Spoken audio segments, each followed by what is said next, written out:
बिस्मिल्लाहिर्रहमानिर्रहीम। अस्सलाम वालेकुम व्यूअर्स। उम्मीद करती हूँ कि आप सब ठीक ठाक होंगे। आज मैं जो लेक्चर लेकर आई हूँ, जैसे आपने बोर्ड में मेंशन देख लिया है कि सॉल्यूशन ऑफ क्वाड्रेटिक इक्वेशन। इससे पहले वाली वीडियो में भी हमने यही टॉपिक किया था, यानी सॉल्यूशन ऑफ क्वाड्रेटिक इक्वेशन। थोड़ा सा एक फास्ट रिव्यू दे देती हूँ कि अगर किसी ने ये वाली वीडियो देखी है और वो पहले वाली वीडियो नहीं देख पाया है तो उसके लिए बता देती हूँ कि सॉल्यूशन ऑफ क्वाड्रेटिक इक्वेशन, यानी क्वाड्रेटिक इक्वेशन को सॉल्व करने के 3 मेथड्स होते हैं। पहला बाय फैक्टराइजेशन मेथड, दूसरा बाय कंप्लीटिंग स्क्वायर मेथड, तीसरा बाय क्वाड्रेटिक फार्मूला मेथड। हमने इससे पहले वाले लेक्चर में बाय फैक्टराइजेशन मेथड किया था और इस वाले उसमें मैं बाय कंप्लीटिंग स्क्वायर मेथड आप लोगों को सिखाऊंगी। बोर्ड में मैंने मेंशन भी किया हुआ है बाय कंप्लीटिंग स्क्वायर मेथड, और इसके अलावा मैंने 2 फार्मूले भी लिखे हैं। ये वाले फार्मूले बाय कंप्लीटिंग स्क्वायर मेथड कहलाते हैं। यानी पहला है a प्लस बी का whole square equal to a square plus 2ab plus b square. इसी तरह a माइनस बी का whole square equal to a square minus 2ab plus b square.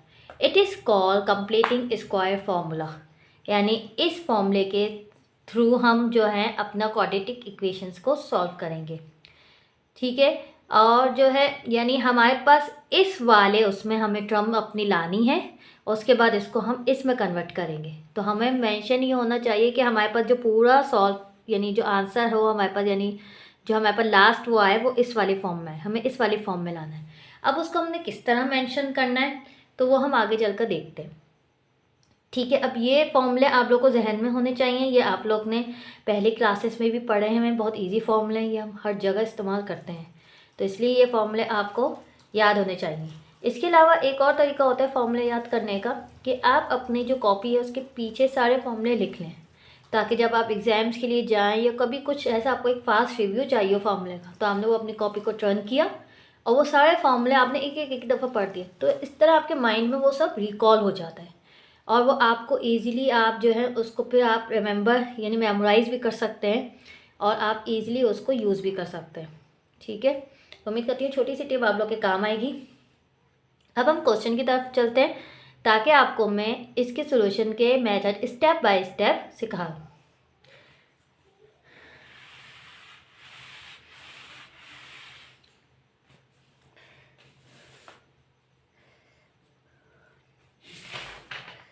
ठीक है, पहला सवाल मैं लिख रही हूँ। पहला सवाल मैं थोड़ा डिफ़िकल्ट लिखूँगी ताकि मैं चाह रही थी कि इस क्वेश्चन के थ्रू मैं आपको सारे स्टेप्स एक दफ़ा क्लियर कर दूँ। फिर उसके बाद दूसरा क्वेश्चन जब मैं करवाऊँगी तो मैं कंप्लीट नहीं करवाऊँगी, उसको थोड़ा सा सॉल्व करके छोड़ दूँगी ताकि वो आप लोग बाय प्रैक्टिस के तौर पर वो आप लोग कर लीजिएगा। तो अब हम क्वेश्चन लिखते हैं।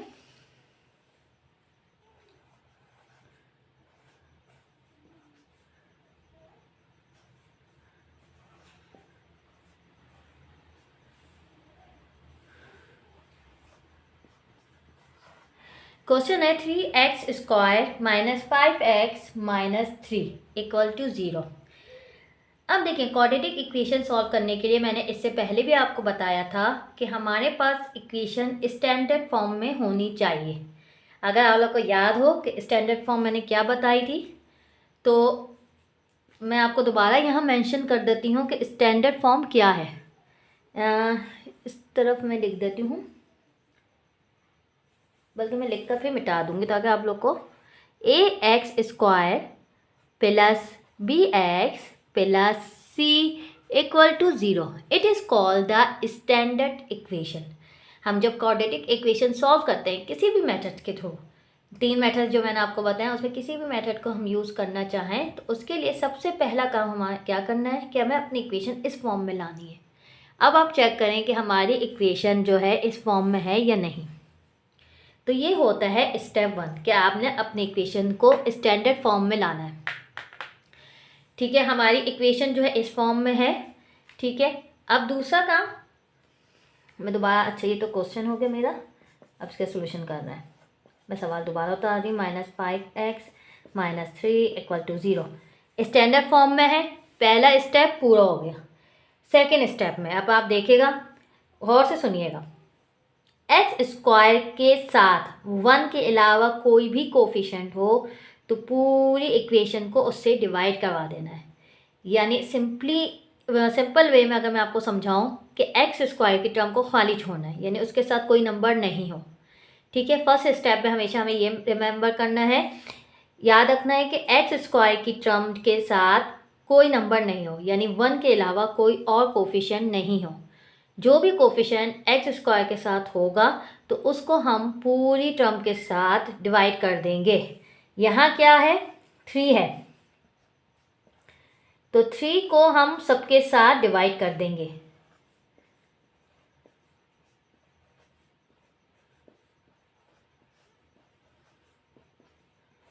ठीक है, अच्छा, मैं बराबर में ब्रैकेट्स के साथ मैं स्टेप्स को मेंशन भी करती जा रही हूँ ताकि जब भी आप वीडियो देखें या सिर्फ सॉल्व देखें तो आपको वो याद रहे। डिवाइडेड बाय कोफिशिएंट ऑफ, मैं शॉर्ट फॉर्म में लिख रही हूँ, एक्स स्क्वायर। ठीक है, divided by coefficient of x square, यानी एक्स स्क्वायर के कोफिशिएंट के साथ डिवाइड करना है। Got it. अब हम डिवाइड करेंगे, 3 से 3 कैंसिल, इस 3 से इस 3 कैंसिल, यहाँ बचा x square minus 5/3 minus 3 1 3 3 1 3 1 equal to 0।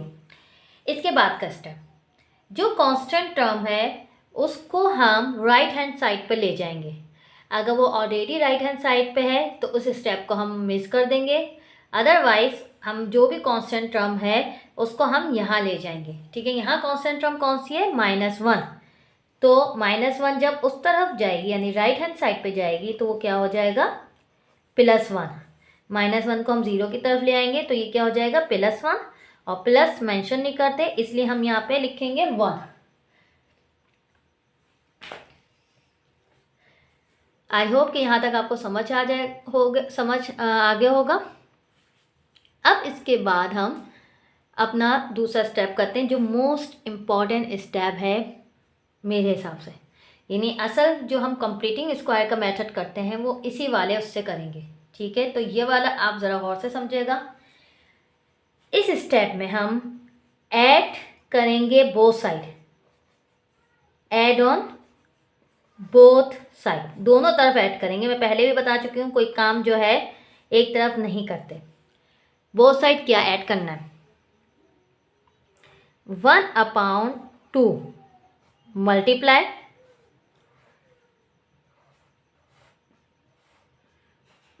Coefficient of x और इसका स्क्वायर। ठीक है, मैं दोबारा बता देती हूँ, ये वाला स्टेप हमें कंप्लीटिंग स्क्वायर मेथड में करना है। क्या करना है, हमें ऐड करना है both side, 1/2 multiply coefficient of x, उसके बाद उसका स्क्वायर, दोनों साइड पे हम उसको प्लस करवा देंगे। अब कोफिशिएंट ऑफ एक्स का मतलब यानी ये वाली टर्म। ठीक है, हमेशा यही काम करना है, इस वाली टर्म का, ये वाली टर्म जो है हमारी, इसको हम जो है लेंगे कोफिशिएंट ऑफ एक्स कहेंगे। ठीक है, अब किस तरह निकालेंगे इसको, पहले हम निकाल कर फिर उसके बाद इस वाले इक्वेशन में ऐड कर देंगे। मैं इसको ब्लैक पेन से करूँ ताकि आपको ये वाज़ेह रहे। 1/2 मल्टीप्लाई कोफिशिएंट ऑफ एक्स क्या है, 5/3 और इसका स्क्वायर, 5 1 5, 2 3 6, इसका स्क्वायर, यानी 5 का स्क्वायर अलग, 6 का स्क्वायर अलग, 5 का स्क्वायर 25, 6 का 36, यानी हमें दोनों जगह ये ऐड करना है।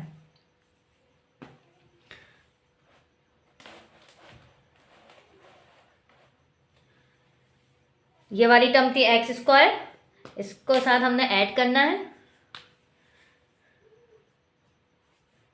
X square 25/3x plus 25/36 equal to 1। इधर भी यही ऐड करेंगे, प्लस 25/36। आई होप कि आपको ये यहाँ तक सब समझ आ गया होगा। अब इसके बाद हमने क्या करना है, अब आप देखें कि ये वाला जो साइड है, लेफ्ट हैंड साइड जो है हमारी, ये पूरी हमारी a² minus 2ab plus b² की फॉर्म में आ गई है। ठीक है, a² माइनस, अच्छा पहले मैं ये b² निकाल लूँ ताकि आप लोग को समझने में आसानी हो। 5 का स्क्वायर और 6 का square, a² b² minus 2 A B क्या है x, b क्या है 5/6। तो अगर आप देखें इसको सॉल्व करके तो ये 5/3 ही आ जाएगा यहाँ पे। तो ये हमारा फॉर्मूला बन गया a माइनस बी यानी x माइनस 5/6 का होल स्क्वायर। ये हमारा हो गया कंप्लीटिंग स्क्वायर। यहाँ पे हम लेंगे 36 का एलसीएम। सिंपल तरीका मैं बता देती हूँ आपको। ठीक है, 1 के नीचे कुछ नहीं है, इट्स मीन कि 1 है। क्रॉस मल्टीप्लिकेशन करना है, अगर एलसीएम निकालना मुश्किल लगता है तो क्रॉस मल्टीप्लिकेशन, इसको इससे मल्टीप्लाई करवा दें, इसको इससे मल्टीप्लाई करवा दें। 36 1 ज़ा 36 प्लस 25 1 ज़ा 25। ठीक है, आंसर क्या हुआ 61/36। आई होप कि आपको यहाँ तक सब समझ आ गया होगा। ठीक है, ये हो गया। अब इसके बाद लास्ट स्टेप जो हमारा होगा वो होगा कि हम स्क्वायर रूट लेंगे बोथ साइड। ठीक है, taking square root on both side, क्योंकि सोल्यूशन निकालना है। सोल्यूशन सेट का मतलब कि आपको x की वैल्यू निकालनी है। तो अब हम जो है इसकी जो है स्क्वायर रूट निकालेंगे दोनों साइड पे, फिर एक दफ़ा प्लस के साथ और एक दफ़ा हम माइनस के साथ उस वैल्यू को लिखेंगे। ठीक है, अब मैं इसको रब कर रही हूँ, उम्मीद है कि आपको ये सब समझ आ गया होगा। ठीक है, अब इसके अगले स्टेप में अगली स्क्रीन पर करूँगी।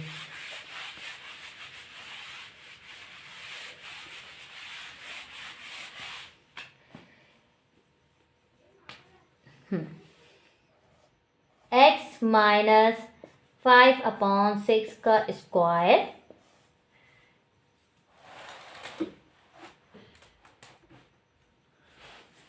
Equal to 61/36, taking square root on both side.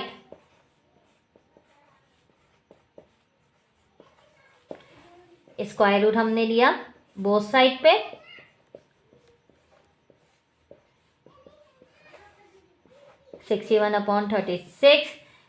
Square से स्क्वायर रूट कैंसिल हो जाता है। इससे पहले बहुत सारी वीडियोस में मैं ये बात समझा चुकी हूँ। इसको हमने इसी तरह लिख दिया। 61 इज़ अ प्राइम नंबर, उसका कोई स्क्वायर रूट नहीं होता, तो 61 को हमने इसी तरह लिख दिया। और 36 का स्क्वायर 6 होता है, स्क्वायर लिया है तो हमने इसको प्लस माइनस के साथ लिखा। अब इस टर्म को एक दफ़ा हमने प्लस के साथ लिखना है, प्लस 61/6। एक दफ़ा हम लिखेंगे माइनस के साथ। अब ये वाला काम जो हम कर रहे हैं ये हमने बहुत सारी वीडियोस में पहले भी कर चुके हैं, तो इसलिए मैं थोड़ा फास्ट चल रही हूँ कि हमें क्या करना है।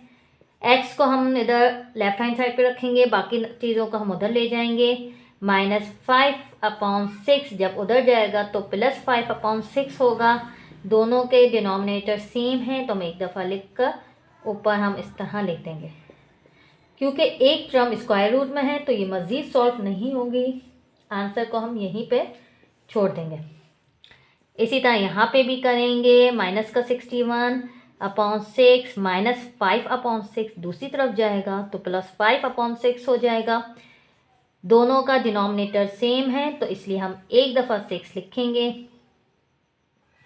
-61 + 5 इट इज़ द आंसर, क्योंकि एक नंबर स्क्वायर रूट में है, एक बगैर स्क्वायर रूट के है, तो इसलिए ये सॉल्व नहीं होगा।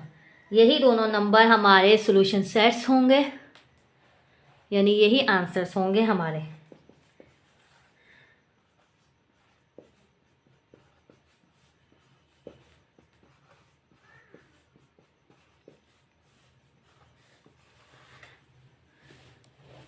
आई होप कि आपको यहाँ तक सब समझ आ गया होगा। अगर फिर भी आपको कोई डिफ़िकल्टी होती है तो आप मुझे कमेंट सेक्शन में मैसेज कर दें, ताकि मैं इसके हवाले से एक और डिटेल वीडियो बनाकर आप लोग को अपलोड कर दूं, ताकि आपको कोई मसला ना हो। अब एक जल्दी से हम एक और सवाल करते हैं इसका, ताकि जो है थोड़ा बहुत आपका यानी आपकी प्रैक्टिस भी हो जाए। उसको मैं ऐसे ही छोड़ूंगी और जो है आप लोग फिर उसको खुद सॉल्व कीजिएगा। मैं सिर्फ आधा सवाल वो सॉल्व करवाऊंगी। चलें, मूव ऑन नेक्स्ट क्वेश्चन।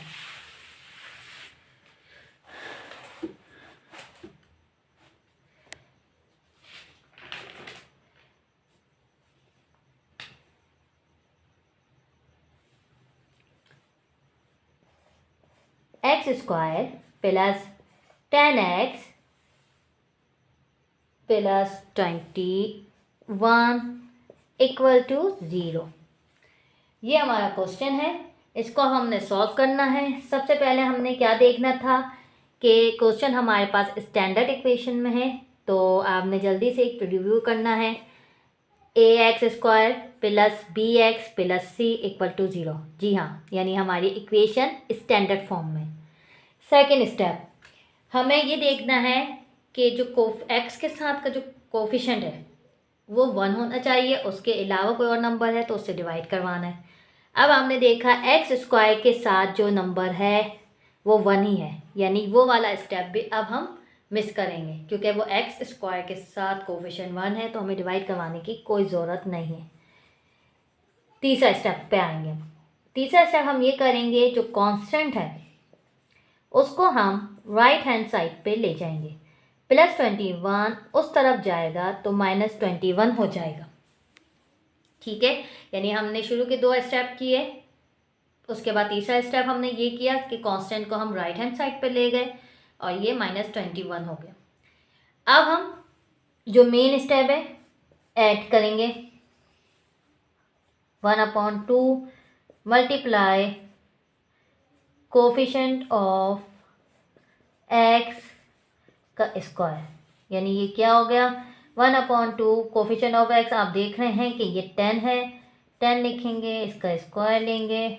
2 × 1 = 2, 2 × 5 = 10, तो 5 का स्क्वायर आ जाएगा और 5 का स्क्वायर हो गया 25।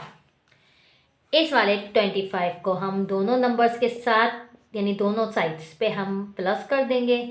यहाँ पे भी = -21 + 25। अब आप देख रहे हैं हमारे पास ये वाली टर्म जो है वो a² + 2ab की फॉर्म में आ गई है, यानी a + b का होल स्क्वायर। 25 का स्क्वायर होता है 25 किसका स्क्वायर होता है 5 का स्क्वायर होता है, तो ये 5 आ गया। ठीक है, माइनस प्लस माइनस 25 में से 21 गया 4, साइन प्लस का लगाएंगे, इसलिए 25 के साथ साइन प्लस का था तो हमेशा ग्रेटर नंबर का साइन लगाते हैं। अब दोबारा हम यहाँ पे स्क्वायर रूट लेंगे, taking square root on both side.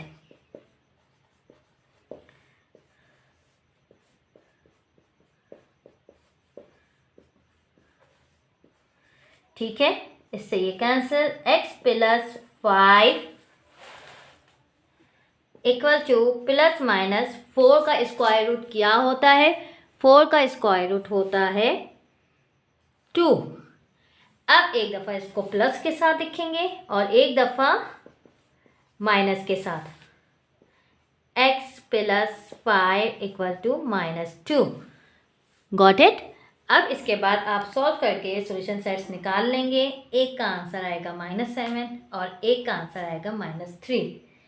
I hope ये कंप्लीटिंग स्क्वायर मेथड आपको अच्छी तरह समझ आ गया होगा। बहुत ज़्यादा मुश्किल नहीं है, बस एक स्टेप को याद रखना है कि 1/2 मल्टीप्लाई कोफिशिएंट ऑफ एक्स का स्क्वायर दोनों साइड्स पे आपको ऐड करवाना है। उसके बाद कुछ भी मुश्किल नहीं है। उसके बाद के हम सारे काम पहले करते आए हैं। और आई होप कि आपको ये वीडियो मेरी यानी ये लेक्चर आपको मेरा समझ आ गया होगा और बहुत अच्छी तरह आपको समझ आ गया होगा। और अब नेक्स्ट वीडियो तक के लिए मुझे इजाज़त दीजिए। अपना बहुत ख्याल रखिएगा और प्रैक्टिस करती रहिएगा, क्योंकि मैथ जो है प्रैक्टिस मांगती है। और कहते हैं कि practice makes the man perfect. तो मैथ्स में जितनी प्रैक्टिस होगी आप उतने ही एक्सपर्ट्स होते जाएंगे। अगली वीडियो तक के लिए इजाज़त दीजिए। अल्लाह हाफ़िज़।